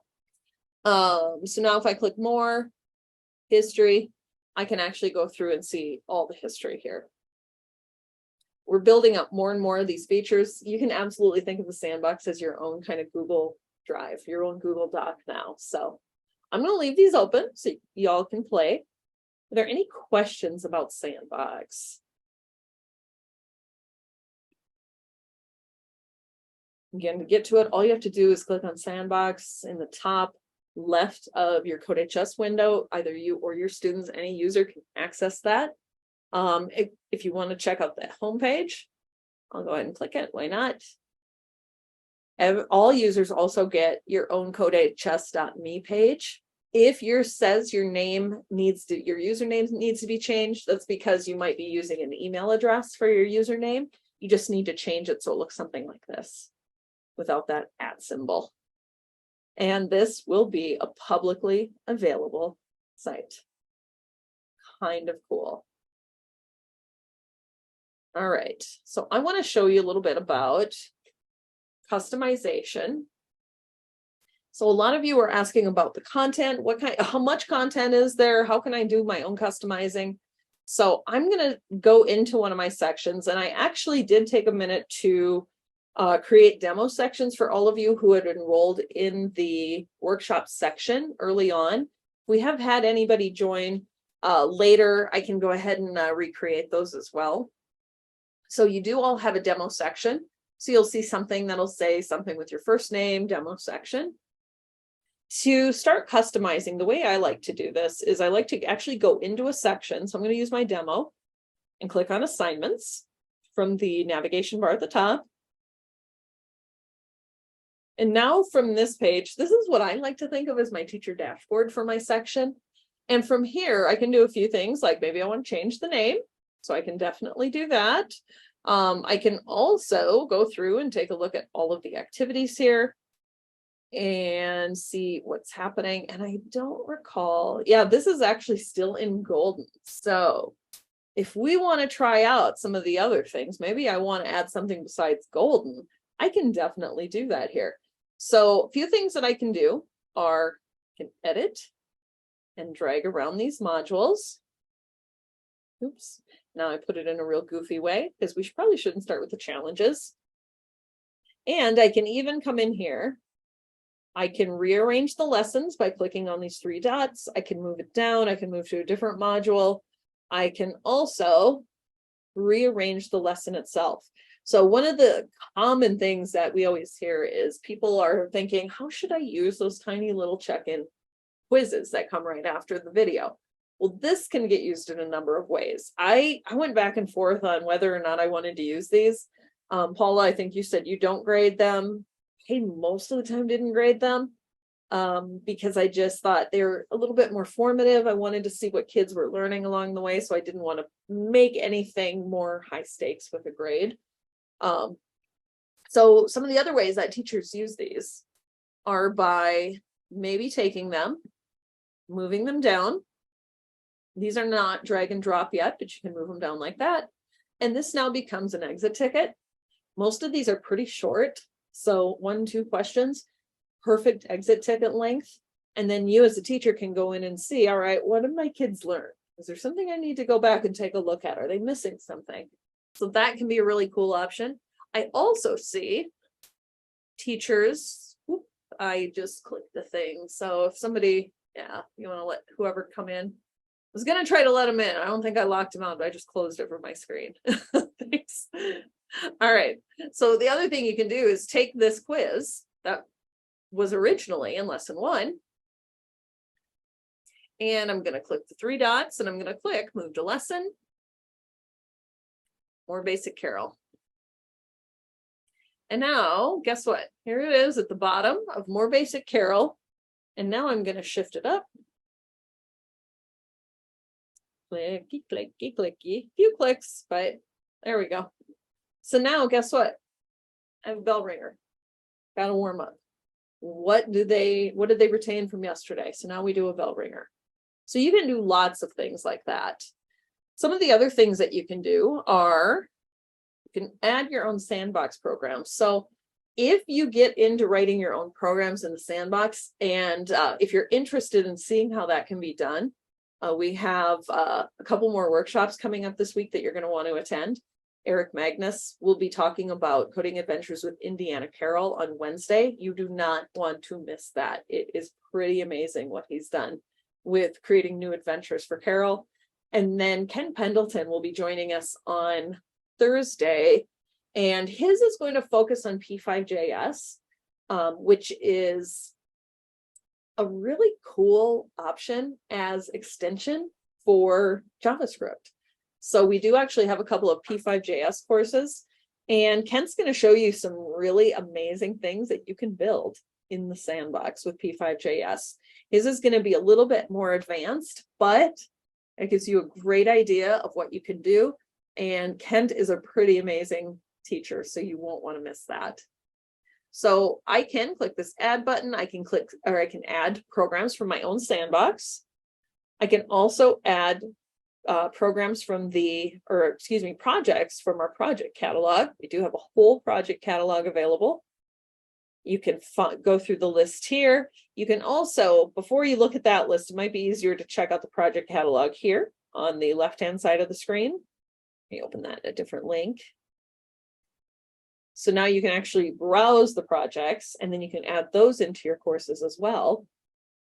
And if you want to add additional course content, I like to come to there's a couple of places you can go. You can go to the add button and click CodeHS course. If you're looking for supplemental material, it might be easier to come down to search for content. You can see all of the supplemental content here. But you can also do that from this blue button at the top. I'm going to click on CodeHS course. Now it shows me the whole catalog. So I could add from the Corgi course if I want to see some of those lessons. If I don't want to see all of them, I can even just choose a couple. Or I can scroll down and see all those supplemental modules as well. I'm going to click Assign Selected. Let's view them. And it drops them. Where does it drop them? Notice Lori has already been creating stuff because Lori's got a Lori Stuff module right there. Super professional name for something you should put in your course. But then I spot it easily. So, but yeah, so then it adds it here and I can move it wherever I'd like to add it. If I decide I don't want something in this course, let's say I want to remove Project Breakout. I love Project Breakout, but I'm going to take it out. I can click these 3 dots and click Remove.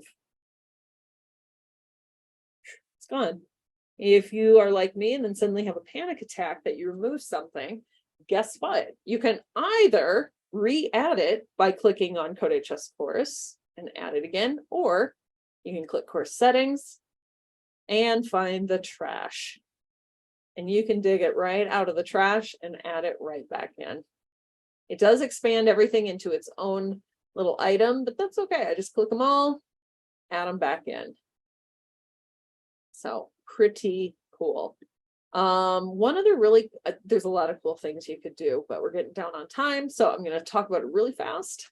So another thing you can do is you can actually add your own activities. So you can add a whole module. So if I wanted workshop resources, just like what you saw in your workshop section, I can add that. Once I do that, I can add a lesson. So I'm kind of creating the folder structure now. And now I can add an assignment. Now notice you can add a coding exercise. This is a completely open-ended sandbox coding exercise. If you want your kids to have the freedom to code without the auto grader, and you don't want them to collaborate, this is what you'll want to add. Then you can also add a quiz. So if you've got your own quizzes that you'd like to put in the platform, you can do that, multiple choice quizzes. You can add practice problems. So if you're really into creating your own auto graders, you can do that. You can add videos. So let's say you've got some other outside resources you want to add. This is going to be a great place to do that. Anytime I add slides or a doc or something like that, I always use the article type here. You can also use that with a web page. You can create your own notes, free response. I used to be an English teacher, and I threw writing into every single course I ever taught. And so this is a great way to actually have a journal for your students. You can embed things from other websites like Padlet. You can embed quizzes, you can embed Flip, you can embed a ton of stuff. And then other resources that you can create here too. So creating your own auto-graded problem is a much larger beast than what we'll be able to tackle in this particular workshop. But I think, Gareth, if you could maybe take a look for, I know there's an article. Cool, Gareth's on it. He was already thinking of it. I didn't even need to say it.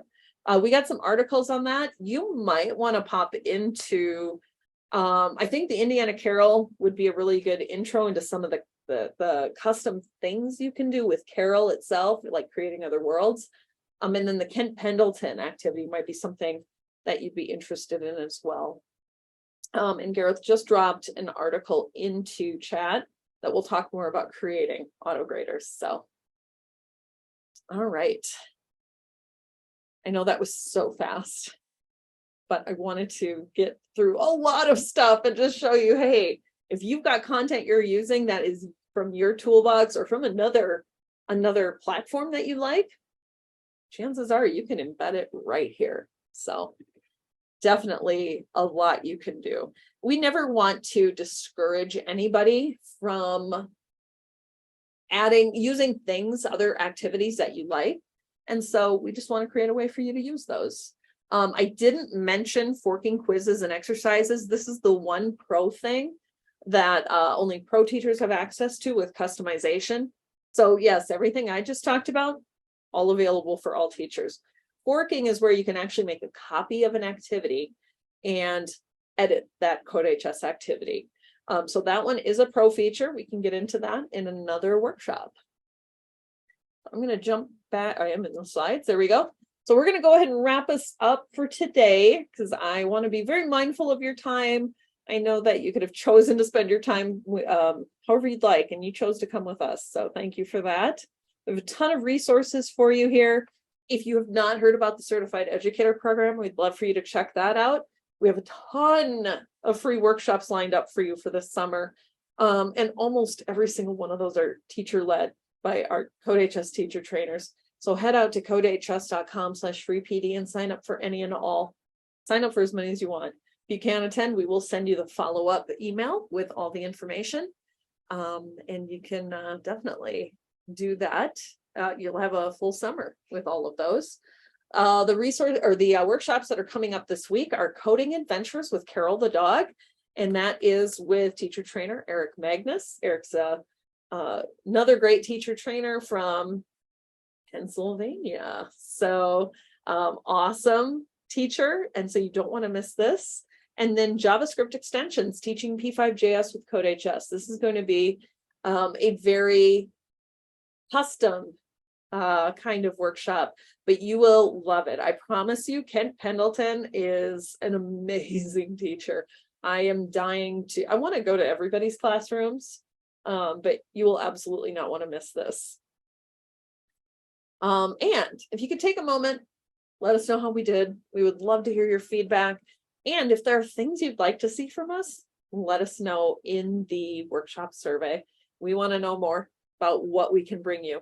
So this is my favorite part of the summer. I love getting to connect with our CodeHS educators. So many of you come back time and time again, and it's like seeing good friends. And so it's a reunion for me. So thank you all for being here. Melissa, absolutely. Soon to be computer science teacher. And you know, we got your back. So definitely let us know if you have any questions. You can all expect to see a follow-up email come out from me sometime tomorrow. I'm tweaking a couple of things. And if you don't see the certificates, I'm going to double check the ones that I just resent because I'm not completely confident that they went. That doesn't mean something's broken. It just might mean I got distracted and didn't click it. So, I'll double check that right now for everybody.